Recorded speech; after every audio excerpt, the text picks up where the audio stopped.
오늘 우리에게 주신 하나님 말씀은 사무엘상 17장 41절에서 49절의 말씀입니다. 블레셋 사람이 방패든 사람을 앞세우고 다윗에게 점점 가까이 나아가니라. 그 블레셋 사람이 둘러보다가 다윗을 보고 업신 여기니 이는 그가 젊고 붉고 용모가 아름다움이라. 블레셋 사람이 다윗에게 이르되 내가 나를 개로 여기고 막대기를 가지고 내게 나아왔느냐 하고 그의 신들의 이름으로 다윗을 저주하고, 그 블레셋 사람이 또 다윗에게 이르되 내게로 오라. 내가 내 살을 공중의 새들과 들짐승들에게 주리라 하는지라. 다윗이 블레셋 사람들에게 이르되 너는 칼과 창과 단창으로 내게 나아오거니와 나는 만군의 여호와의 이름 곧 내가 모욕하는 이스라엘 군대의 하나님의 이름으로 내게 나아가노라. 오늘 여호와께서 너를 내 손에 넘기시리니 내가 너를 쳐서 내 목을 베고 블레셋 군대의 시체를 오늘 공중의 새와 땅의 들짐승들에게 주어 온 땅으로 이스라엘의 하나님이 계신 줄 알게 하겠고, 또 여호와의 구원하심이 칼과 창이 있지 아니함을 이 무리에게 알게 하리라. 전쟁은 여호와께 속한 것인즉 그가 너희를 우리 손에 넘기시리라. 블레셋 사람이 일어나 다윗에게 마주 가까이 올 때에 다윗이 블레셋 사람을 향하여 빨리 달리며 손을 주머니에 넣어 돌을 가지고 물매로 던져 블레셋 사람의 이마를 치매 돌이 그의 이마에 박히니 땅에 엎드러지니라. 아멘. 예, 지금 저희들은 계속해서 사무엘 상하 말씀을 묵상하고 있습니다. 특별히 사무엘 상과 사무엘 하 말씀에는 여러분들이 이해하실 때에 가장 중요한 것은 사무엘 상과 하에는 세 명의 왕이 등장한다, 이렇게 이해하시면 아마 성경을 이해하시는데 굉장히 쉬우실 것입니다. 첫 번째 등장하는 왕은 당연히 사울이고, 오늘 본문에 등장하는 두 번째 왕이 다윗이고, 마지막 세 번째 등장하는 왕이 솔로몬입니다. 솔로몬은 이제 사무엘 하에 가서 등장합니다. 이처럼 사무엘 상과 사무엘 하를 묵상할 때에는 세 명의 왕만 여러분들이 제대로 어떻게 하나님을 만났는가 이해하면 이 모든 내용을 다 알 수 있습니다. 저는 지난주에 사무엘 상하 관련해서 제가 설교를 듣다가 이런 설교를 들은 적이 있습니다. 어떤 교회 부목사님이 설교를 하신 내용이었는데 그 제목이 반심, 전심, 그리고 변심, 이런 내용이었습니다.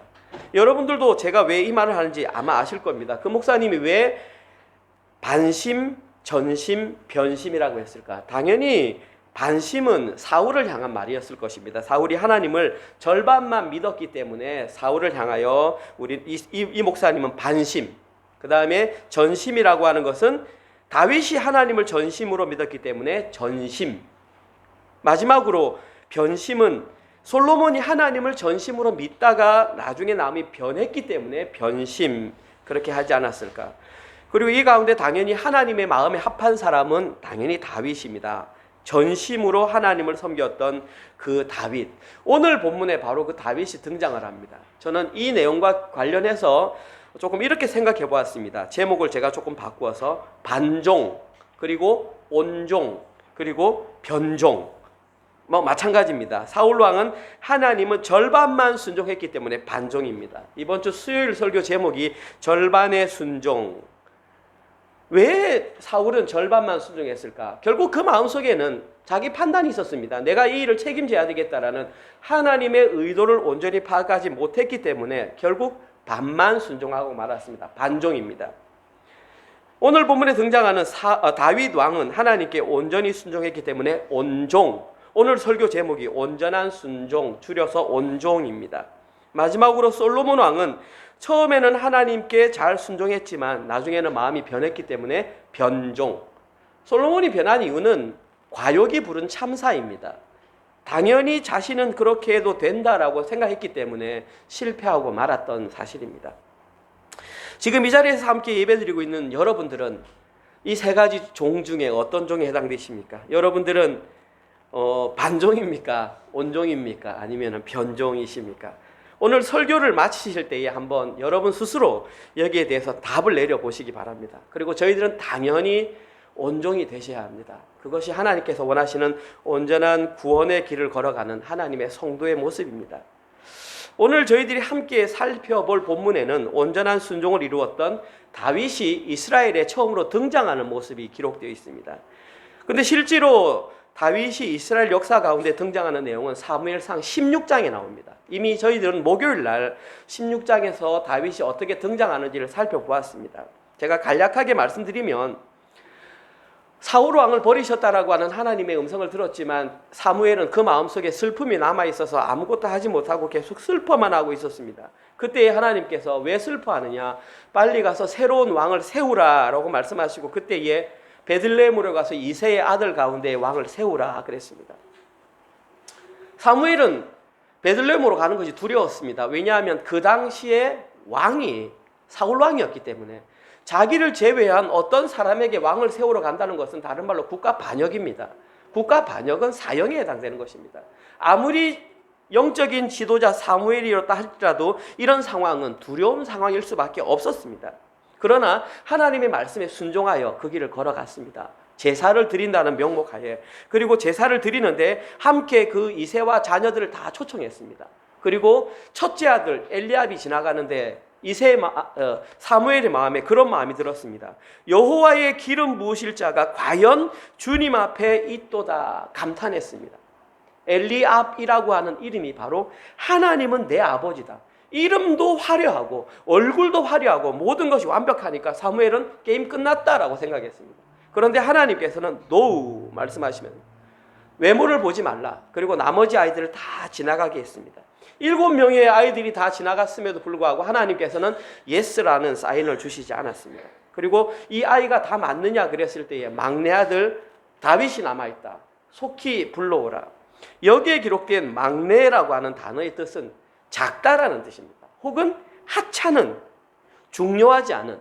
그러니까 아버지 이새가 보기에도 다윗은 중요하지 않은, 하찮은, 없어도 이런 존재라는 것이었습니다. 그러나 하나님께서는 사무엘에게 이가 그다라고 말씀해 주시며 그에게 기름을 부으라고 하셨습니다. 사무엘상 16장 12절. 이에 사람을 보내어 그를 데려오매 그의 빛이 붉고 눈이 빼어나고 얼굴이 아름답더라. 여호와께서 이르시되 이가 그니 일어나 기름을 부으라 하시는지라. 지금 여러분들은 이 내용을 들으면서 의문을 가지셔야 됩니다. 이게 성경 말이기 때문에 그냥 무조건 좋구나가 아니라 여러분들은 이런 구절을 읽으시면서 좀 이상하다라는 걸 느껴야 됩니다. 방금 앞에서 뭐라고 그랬냐면 나는 외모를 보지 않고 그 마음을 본다라고 말했는데 저기 보십시오. 이에 사람을 보내어 그를 데려오매 그의 빛이 붉고 눈이 빼어나고 얼굴이 아름답더라. 마치 거기에 쓰인 글씨만 보면 외형적인 모습으로 다윗을 판단하고 있는 것처럼 보이지 않습니까? 그러나 그렇지 않습니다. 저기에 기록된 빛이 붉다라고 하는 단어는 다윗의 피부가 어린아이와 같이 너무 연약한 붉은 상태, 한마디로 말해서 지금 어린아이, 어렸다, 이것을 그의 빛이 붉다 이렇게 표현한 것입니다. 그리고 눈이 빼어나다는 것은 그 다윗의 눈에 총기가 있었다 이런 뜻입니다. 결정적인 것은 얼굴이 아름답더라. 여기에 기록된 아름답더라의 히브리어가 토브입니다. 지지난주에도 제가 토브를 말씀드렸지 않습니까? 토브라는 단어는 하나님께서 천지 창조를 하고 보시기에 좋았더라, 이게 토브입니다. 그럼 결국은 하나님의 눈에 보기에 지금 다윗이 좋았더라는 뜻, 그 내면이 하나님의 보기에 아름답고 좋았다라는 말이지 그 외모적인 모습이 아름답다 이 말은 아닙니다. 그러니까 저 성경만 보면 여러분들이 그냥 읽고 넘어가면 좀 헷갈릴 수가 있습니다. 결국 여기에서 말한 것은 다윗의 외면이 아니라 내면이 하나님의 보시기에 좋았던 모습을 저렇게 기록했던 것입니다. 이러한 이유로 그의 머리 위에 기름 부음이 부어지는 것은 당연한 것이고 이때부터 성경에는 여호와의 영이 다윗에게 임하기 시작했다 그렇게 말을 했습니다.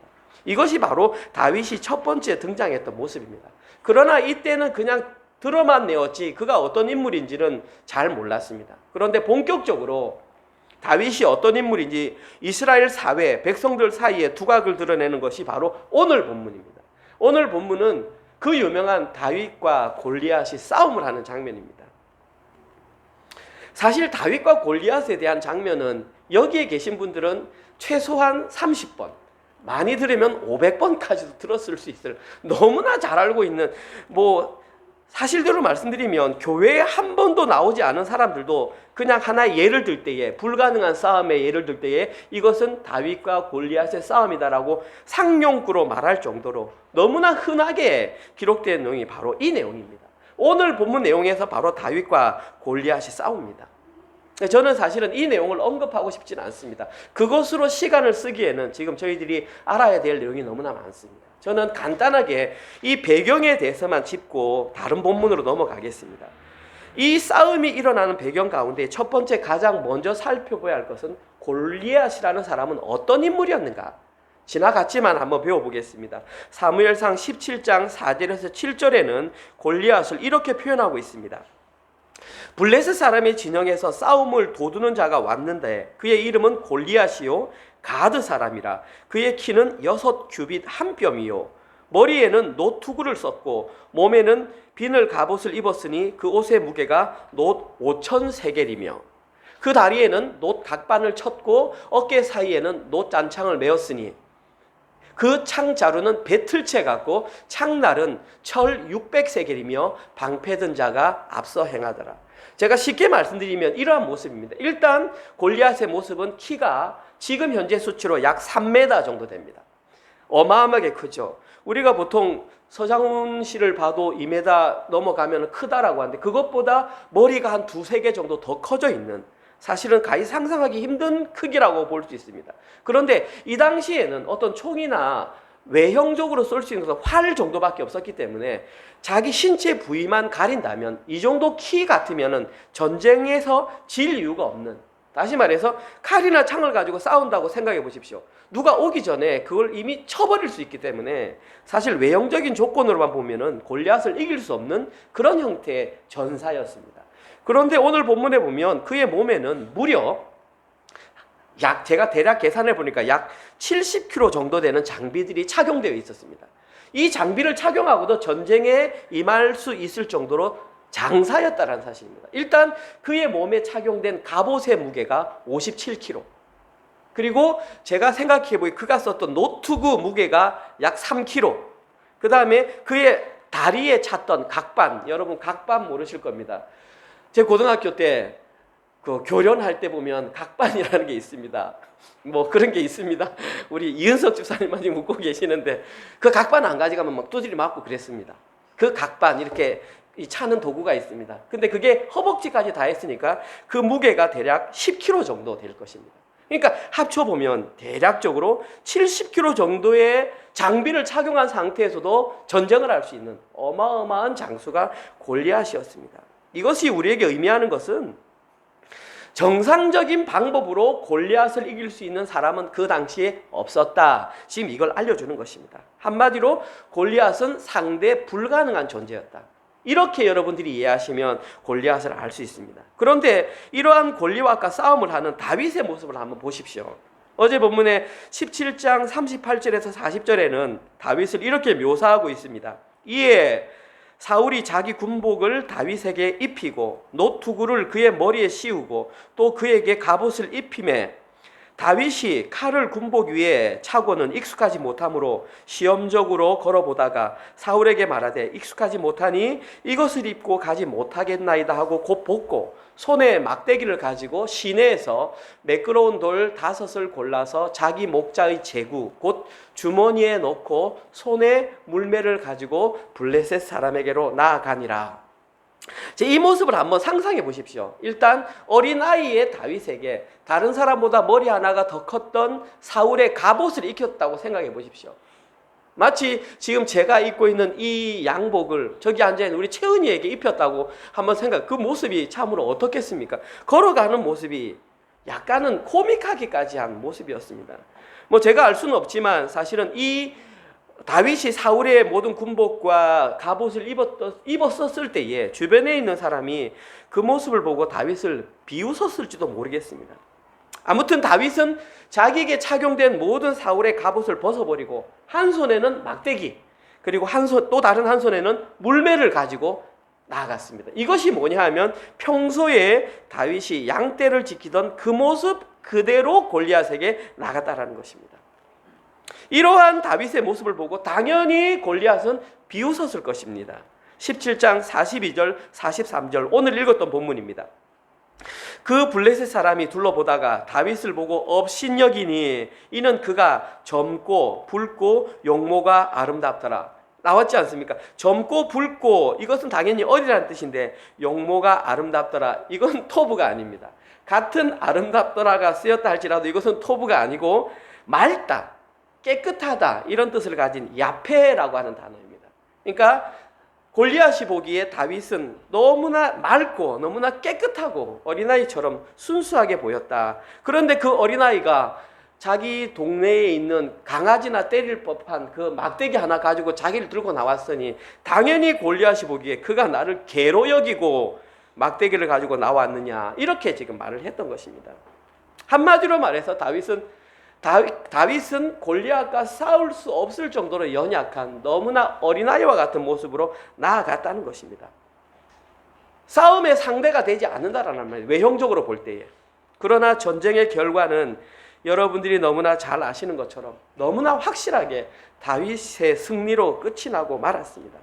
다윗은 늘 평소에 자기가 하던 대로 했습니다. 자기 손에 막대기를 들고 다른 한 손에 제구를 들고 주머니에 있던 돌을 가지고 탁 돌렸습니다. 그리고 탁 했는데 그것이 어디에 맞았냐 하면 골리앗의 이마 사이에 딱 맞았습니다. 즉사하고 말았습니다. 오늘 보면 49절 손을 주머니에 넣어 돌을 가지고 물매를 던져 블레셋 사람의 이마를 치매 돌이 그의 이마에 박히니 땅에 엎드려졌더라. 여기에 사용된 박히니라고 하는 원래 단어는 가라앉다, 익사하다, 놓다 이런 뜻입니다. 무슨 말이냐 하면 돌이 물에 가라앉듯이 이 돌이 골리앗의 이마에 딱 붙었다, 가라앉았다, 죽었다 이 말입니다. 좀 전에 말씀드렸던 것처럼 골리앗에게는 빈틈이 없었습니다. 이 얼굴 부분을 제외하고는 모든 것이 갑옷으로 머리부터 어깨, 다리까지 어떤 것도 그를 무찌를 수 있는 빈틈이 없었습니다. 유일하게 빈틈이 이마, 이 인중 사이 여기 하나였는데 다윗이 물맷돌 단 한 번 던짐으로 이마에 적중이 빡 했습니다. 여기서 저희들은 와 정말 다윗은 대단한 소년이었구나 라고 생각할 수 있겠지만 과연 그것이 다윗이 물매를 돌리는 실력이 좋아서 가능했을까요? 한번 의문을 가져볼 수 있습니다. 아무튼 골리앗은 아무런 저항도 하지 못하고 그 자리에서 앞으로 꼬꾸러져 바로 즉사하고 말았습니다. 한번 상상해 보십시오. 40일 동안 매일 나와서 속을 끓고 너희들은 나와 대적할 사람이 없다라고 그렇게 조롱하던 존재, 어마어마한 존재가 일격에 무너지는 것을 여러분들이 직접 발견했다면 그 마음이 어떨 것 같습니까? 정말 짜릿하지 않겠습니까? 정말 마음이 정말 속이 시원하다는 표현이 여기에서 일어날 것입니다. 사람들은 이 성경 구절을 너무나 좋아합니다. 좋아하는 이유는 대리만족이죠. 늘 억눌려 왔던 그런 것이 한번 팍 이기니까 카타르시스가 팍 하면서 성경에 이런 내용만 있으면 좋겠다 딱 생각하지 않습니까? 너무나 뿌듯하며 성경을 덮어버립니다. 역시 성경은 이런 거야. 그런데 과연 하나님께서 저희들에게 그러한 내용을 알려주기 위해서 그 수많은 시간을 들여가면서 성경을 저희들에게 주셨겠습니까? 만약에 이러한 내용을 여러분들이 배우고 싶거나 이러한 내용을 알고 싶다면 굳이 성경을 안 봐도 됩니다. 우리 어린아이들은 지금 저희들도 많이 있지만 이솝우화나 위인전이나 이런 책들이 많이 있습니다. 그런 책 읽으면 다윗과 골리앗의 싸움보다도 훨씬 더 짜릿한 내용들이 많이 있습니다. 우리 청년들이나 청소년들은 위인전이나 자기 개발 서적 읽으면 이것보다 훨씬 더 카타르시스가 넘치는 그런 글들이 많이 있습니다. 성경은 저희들에게 이러한 내용을 알려주기 위해서 기록된 책이 아닙니다. 성경은 저희들에게 구원이 무엇인지를 알려주는 구원의 책입니다. 저희들은 오늘 이 다윗과 골리앗의 싸움을 통해서 구원이 무엇인지, 구원이 어떻게 이루어지는지를 깨닫고 돌아가셔야 이 내용을 제대로 이해한 겁니다. 지금까지 여러분들이 다윗과 골리앗에 대한 얘기를 얼마나 많이 들으셨는지 모르겠지만 그 모든 사건들은 구원이 어떻게 이루어지는지를 우리에게 알려주시기 위한 하나님의 구원 역사가 바로 이 이야기입니다. 만약에 이렇게 해석을 하지 않고 오늘 본문에서 다윗이 승리했다 와 라고 한다면 이 성경의 주인공은 다윗이 되고 맙니다. 성경을 그런 식으로 해석하는 사람들을 우리는 인본주의자라고 합니다. 여러분, 오늘 본문의 주인공은 다윗이 아닙니다. 오늘 본문에서 다윗이 골리앗을 정복한 인물로 등장했던 이유는 단 하나밖에 없습니다. 구원자 예수 그리스도가 어떻게 우리를 구원해 주셨는지 그걸 알려주기 위한 하나의 표본, 하나의 그림자로 다윗이 등장한 것입니다. 이것이 오늘 본문의 핵심입니다. 여러 가지 내용들이 사실 제가 너무나 많아서 설명드리지 못할 정도이지만 한 구절만 제가 딱 설명드리겠습니다. 마태복음 1장 1절입니다. 신약 성경을 처음 시작하는 마태복음 1장 1절은 이렇게 기록되어 있습니다. 아브라함과 다윗의 자손 예수 그리스도의 계보라. 여기서 제일 중요한 인물은 예수 그리스도입니다. 그런데 예수 그리스도가 누구인지 알리기 위해서 마태는 두 사람, 성경에 존재하는 수많은 사람 가운데에 단 두 사람을 언급했습니다. 그 첫 번째 언급하던 인물이 바로 아브라함, 두 번째 언급했던 인물이 다윗. 왜 아브라함을 제일 먼저 언급했을까요? 라고 제가 질문 드리면 우리 청소년들도 대답할 수 있습니다. 왜냐하면요, 아브라함이 믿음의 조상이기 때문에 그렇죠. 맞습니다. 저기 아브라함 이름이 들어간 것은 구원을 얻기 위해서는 믿음이 무엇인가를 설명해야 되는데 거기에 대한 첫 번째 표본이 아브라함이기 때문입니다. 이렇게 하면 또 여러분들이 생각합니다. 역시 아브라함이지. 아브라함처럼 잘 믿어야 되지. 아브라함처럼 이삭을 바쳐야지 라고 생각을 하는데 좀 잘못 알고 계시는 경우입니다. 사실 아브라함은 그렇게 해서 믿음의 조상이 된 것이 아닙니다. 아브라함이 믿음의 조상이 되었다고 하는 말은 믿음으로 구원받은 첫 번째 표본이 되었기 때문에 그 사람을 믿음의 조상이라고 하는 것입니다. 하나님께서는 아브라함을 언제 구원하셨다라는 확증을 했냐 하면 창세기 15장에서 확증을 했습니다. 이 순서가 굉장히 중요합니다. 15장 6절에서 하나님께서는 이렇게 말씀하셨습니다. 아브라함이 여호와를 믿으니 이를 그의 의로 여겼더라. 아브라함이 여호와를 믿으니 이를 그의 의로 여겼더라. 의로 여기다 어려운 말로 칭의입니다. 구원받았다는 뜻입니다. 15장에서 아브라함은 구원받았습니다. 자, 그러면 와, 정말 믿음의 사람처럼 살아야 되지 않습니까? 16장에서 아브라함은 하갈이라고 하는 애굽 여인을 데리고 그 여인을 통해서 이스마엘이라는 아이를 낳았습니다. 이거는 우리가 소위 말하는 믿음의 조상, 구원 잘 받은 사람이 나올 수 있는 행위가 아닙니다. 이것은 아브라함의 실수입니다. 그리고 17장, 아브라함은 99세에 할례를 받습니다. 사라가 그 하갈을 통해서 이스마엘을 낳았을 때 86세, 13년 동안 하나님은 침묵하셨습니다. 아브라함에게 믿음의 조상이라고 하는 아브라함에게 아무 말도 안 했습니다. 13년 동안. 그리고 99세 때 너가 구원받은 것을 알려줄게. 그 증표로 할례를 행하게 했습니다. 그것이 그 17장에 나옵니다. 그 이후에 많은 삶의 우여곡절을 겪다가 22장에 가서야 아브라함은 100세에 낳은 아들 이삭을 바칠 수가 있었습니다. 우리는 결론적으로 이삭을 낳은 그 모습만 보고 아브라함은 믿음의 조상이야 라고 말을 하지만 아니라는 사실입니다. 이 모든 과정을 다 거친 이후에 100세에 낳은 아들 이삭을 바칠 수 있었습니다. 이것이 믿음의 조상의 실체입니다. 결코 아브라함이 믿음의 조상이라고 해서 잘 믿었기 때문이 아니라 믿음으로 구원받은 첫 번째 대상이 아브라함이기 때문에 이 사람을 처음 넣었습니다. 마찬가지입니다. 여기 이름에 다윗이 기록된 것은 오늘 본문에서 그 어린 다윗이 어마어마한 용기를 가지고 상대할 수 없는 어마어마한 적 골리앗을 쳐 죽였기 때문에 저 이름이 들어간 것이 아니라는 사실입니다.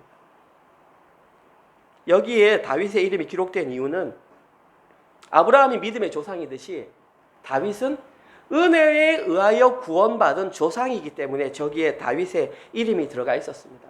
저는 계속 몇 주 구원이 무엇인지를 여러분과 나누고 있습니다. 구원에서 가장 대표적인 것은 하나님의 전적인 주권입니다. 우리의 구원은 100% 하나님의 은혜로 이루어지는 것입니다. 우리가 거기에 더할 것은 0%입니다. 우리가 구원에 더할 것은 아무것도 없습니다. 사실 이해하기도 힘들고 사실은 좀 짜증도 날 텐데 사실입니다. 그래서 종교개혁자 칼빈은 첫 번째 5대 교리 가운데에 인간의 전적 타락 0%입니다. 그리고 불가항력적 은혜, 오직 하나님의 은혜에서만 구원을 받았다고 얘기했습니다. 성경 구절 제가 지난주에도 말씀드렸습니다. 에베소서 2장 8절, 너희는 그 은혜에 의하여, 믿음으로, 은혜에 의하여 다윗을 예표한 것입니다. 믿음으로 말미암아 아브라함 구원을 받았으니 이것은 너희에게서 난 것이 아니라 하나님의 선물이라.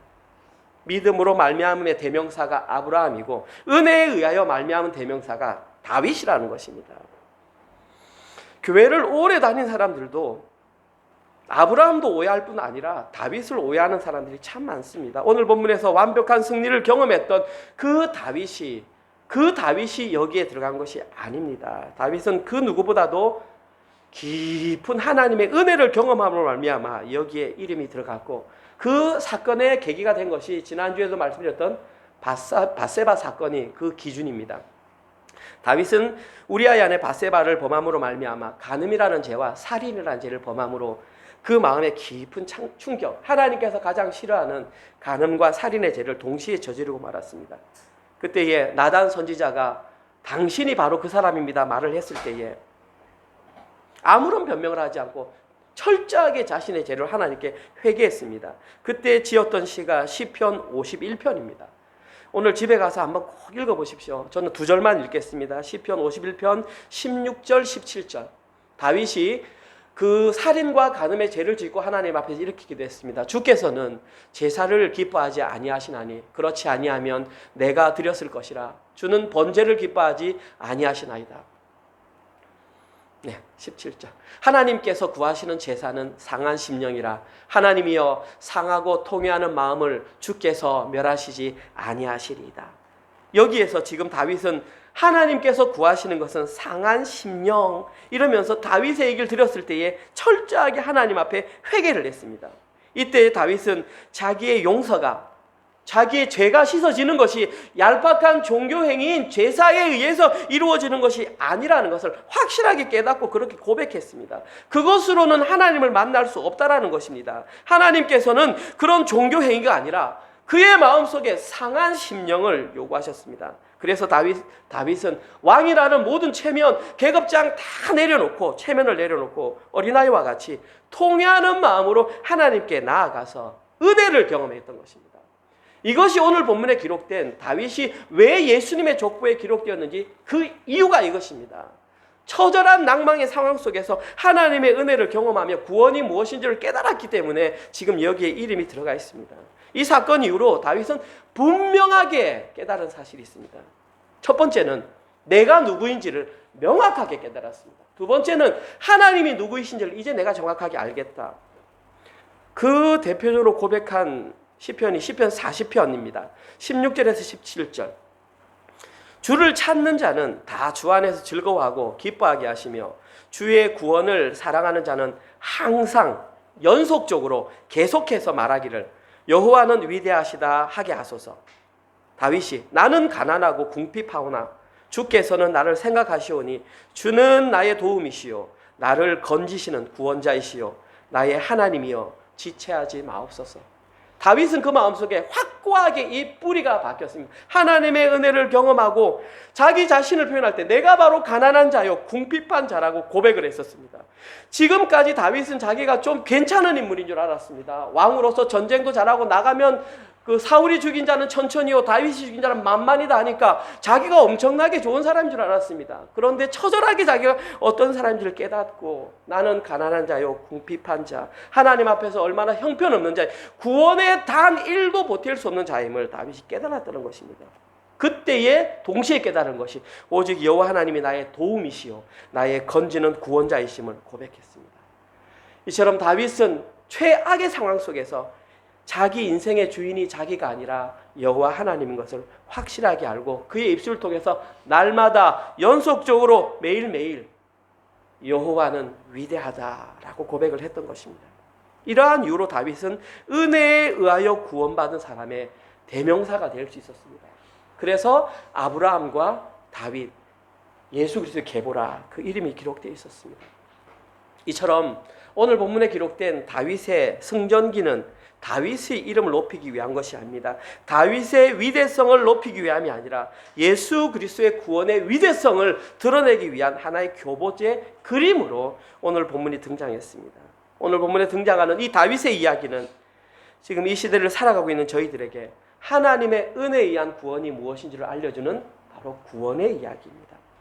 다윗은 성공했을 때가 아니라 처절하게 실패했을 때에 그 속에서 하나님의 은혜를 경험하고 은혜에 의하여 구원받은 대명사가 될 수 있었습니다. 지금 이 시간 예수님을 믿는다고 예배드리고 있는 저희들에게 임하는 구원의 은혜도 마찬가지입니다. 저희들의 구원 역시 저희들의 노력은 단 1%도 들어가지 않고 오직 전적인 하나님의 긍휼하심과 은혜에 의해서 우리는 구원을 받을 수 있는 것입니다.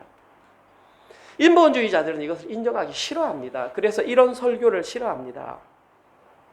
그리고 그들은 세상 사람들은 세상의 지식과 세상의 법칙이나 상식으로 논리로 이것을 이해하려고 하지만 그것으로는 절대로 이해할 수가 없습니다. 그리고 사탄은 지금도 그런 사람들을 이 시간에도 이용하고 있습니다.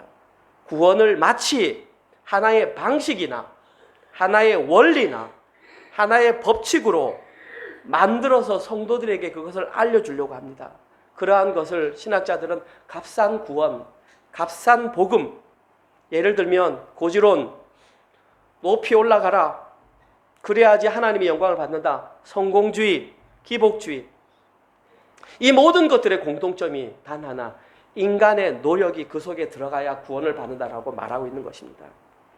그러나 이것은 하나님의 구원의 방식과는 다릅니다. 그들이 이렇게 주장하는 이유는 정확한 구원의 방식을 희석하기 위함입니다. 사람들로 하여금 미혹하게 만드는 것이죠. 이 시대에 사탄은 교회 밖에 존재하는 것이 아니라 교회 안에 존재합니다. 교회 안에서 올바른 복음이 전해지지 못하도록 사람을 혼란하게 만들고 사람을 약간 복음에서 벗어나게 만드는 것이 사탄의 전략입니다. 이때 사탄이 가장 자주 사용하는 방법이 인과율 그리고 인본주의입니다.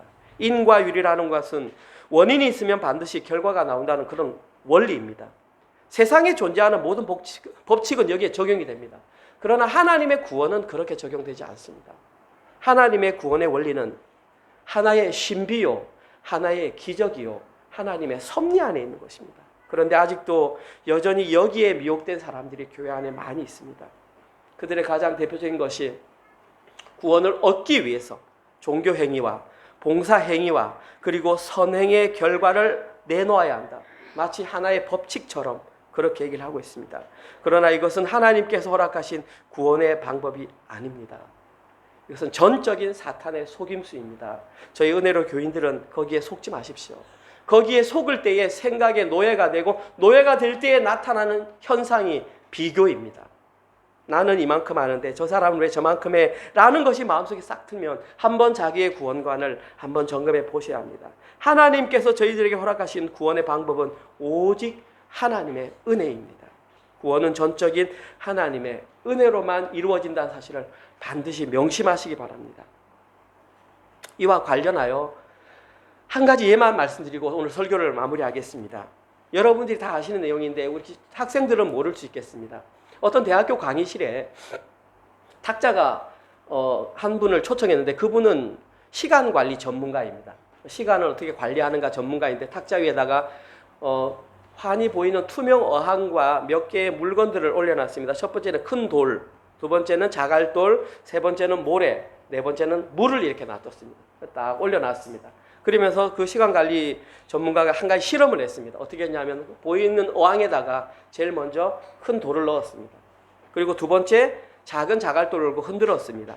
세 번째 거기다가 모래를 집어넣었습니다. 그리고 학생들에게 물었습니다. 이 항아리가 다 찼나요? 그랬더니 학생들이 뭐라 그랬을까요? 물을 넣어야 다 찹니다. 그랬습니다. 그래서 그 옆에 있던 물을 탁 넣었습니다. 그리고 이제는 어항이 다 찼나요? 그랬더니 예, 그렇게 말했습니다. 그러면서 시간관리 전문가가 학생들에게 물었습니다. 여러분들은 왜 제가 이 실험을 여러분에게 보여줬다고 생각하세요? 라고 질문했습니다. 그때 한 학생이 손을 들고 이렇게 당당하게 말했습니다. 아무리 사소한 시간이라도 쪼개고 쪼개면 그 속에는 또 어떤 필요성이 있는 것을 우리에게 알려주기 위함입니다. 그렇게 대답을 했습니다. 그러자 강사님이 웃으면서 네, 그렇게 생각할 수도 있겠죠. 하지만 저는 오늘 그것을 여러분에게 알려주려고 했던 것이 아닙니다. 저는 여러분들에게 우선순위의 중요성을 알려주고자 이런 실험을 했습니다. 그러면서 하는 말이, 여러분들이 여기에 있는 모든 물건을 다 넣기 위해서는 큰 돌을 가장 먼저 넣어야만 그 속에 물건이 다 들어갈 수 있습니다. 만약에 모래나 자갈돌을 먼저 넣었다면 큰 돌은 영원히 그 항아리 속에 들어갈 수 없다라는 사실입니다. 이것을 시간관리 전문가가 알려주었습니다. 여러분들이 생각하는 큰 돌은 무엇입니까? 구원에 있어서 가장 큰 돌은 바로 하나님의 은혜입니다. 여러분들이 어떠한 방법으로 구원을 얻는지 배우셨는지 모르겠지만 여러분 마음속에 하나님의 은혜가 가장 먼저 자리 잡지 않고서는 구원이 올바로 이해될 수가 없습니다. 구원은 오직 하나님의 은혜만이 이루어지는 것입니다. 구원에 있어서 하나님의 은혜보다 앞서는 것은 아무것도 없습니다. 만약에 여러분들이 지금 현재의 큰 돌, 하나님의 은혜 위에 마음속에 어떤 다른 것이 들어가 있다면 지금 당장 다 비워내셔야 됩니다.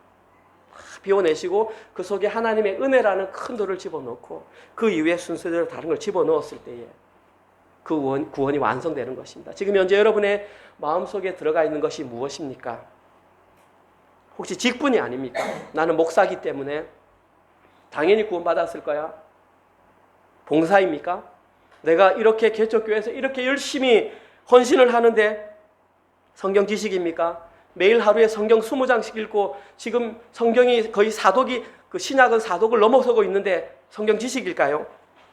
아니면 나는 모태신앙으로 태어났는데 종교적인 배경일까요? 아니면은 수십 년 동안 신앙을 믿어왔는데 신앙 연수일까요? 그 어느 것도 하나님의 은혜보다 앞설 수 있는 것은 아무것도 없습니다.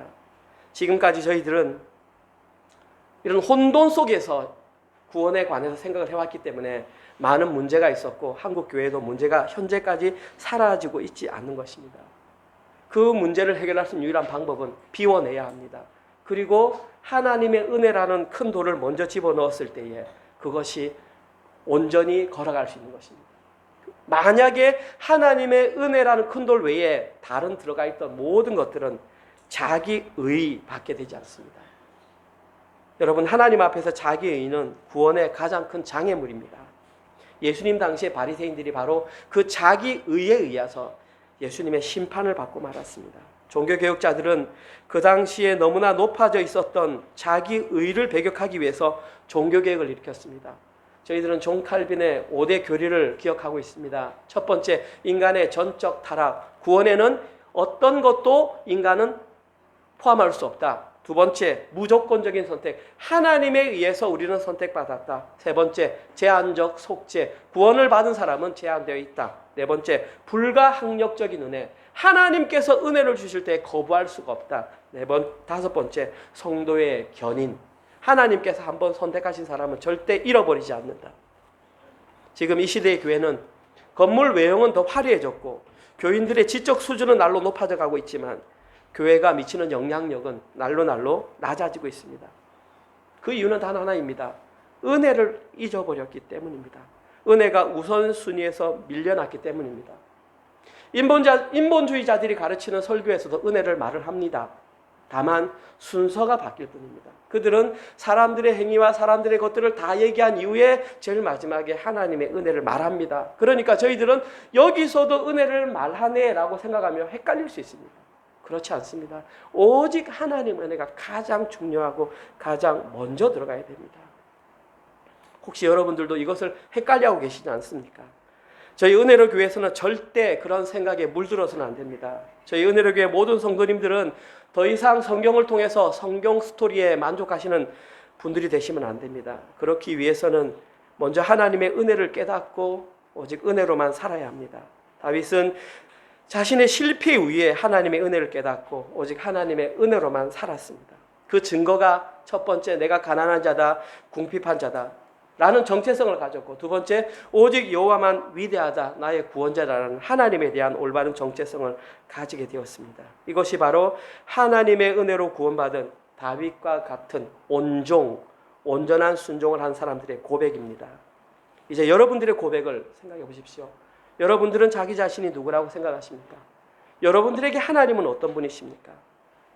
여러분, 구원은 하나님 절대 의존적 존재에게 주어지는 하나님의 선물입니다. 이것이 우리 신앙의 가장 큰 가치입니다. 그 이후에 깨닫고 난 이후에 얼마든지 봉사하시기 바랍니다. 교회 일을 내일처럼 봉사하시기 바랍니다. 중요한 것은 순서입니다. 이것을 깨닫지 못하고 봉사하면 시험에 듭니다. 비교, 불평, 불만. 그럼 교회는 곧 무너지게 되어 있습니다. 순서가 중요합니다. 저희 은혜로 교회 모든 성도님들은 반드시 하나님의 은혜를 먼저 깨달으시고 오직 하나님의 은혜로 살아가셔서 기쁨으로 봉사하시는 모든 분들 되시기를 주님의 이름으로 축원드립니다. 아멘. 하나님 고맙습니다. 오늘도 저희 사랑하는 은혜로 교회를 위하여 하나님께서 저희들에게 들어야 하는 마땅한 말씀을 허락하시니 감사합니다. 하나님, 성경에 기록된 다윗의 승리하는 장면을 바라보며 십자가 위에서 승리하신 예수님의 모습을 바라봅니다. 우리의 구원이 어떻게 이루어지는지를 보다 확실하게 알려주시니 감사합니다. 참으로 아브라함이 걸어갔던 그 믿음의 조상의 길과 다윗이 걸어갔던 은혜로 구원받는 모습이 무엇인지를 저희들에게 다시 한번 확인시켜 주시니 감사합니다. 이제 우리의 인생길을 걸어갈 때에 우리의 마음속에 하나님의 은혜보다 먼저 들어가는 것이 없도록 순서를 다시 정하게 하여 주시옵소서. 내 마음속에 들어가 있던 다른 모든 것들을 다 비워내게 하시고 그 마음속에 오직 하나님의 은혜를 먼저 집어넣고 하나님 구원의 길을 걸어가게 하여 주시옵소서. 그러한 자의 모습이 바로 다윗이 걸었던 온전한 순종의 모습이며 예수님께서 제자들에게 말씀하셨던 자기를 부인하고 자기 십자가를 지는 길임을 깨닫습니다. 우리에게 주어진 현실의 삶을 통해서 이제는 저희들이 그 길을 걸어가기를 원합니다. 하나님, 그러한 길을 날마다 걸어갈 때마다 성경 말씀을 통해서 말씀이 그러한가 상고하는 저희들 되게 하시고 말씀 묵상을 통해서 우리와 함께 나누었던 것이 실제로 그러한가 자기의 생각을 통해 확인하는 우리 모든 성도들 되게 하여 주시옵소서. 한 주간 동안 또 열심히 일해서 벌어들인 하나님 또 헌금을 하나님께 올려드렸습니다. 이것은 우리가 드리는 물질이 아니라 우리의 생명입니다.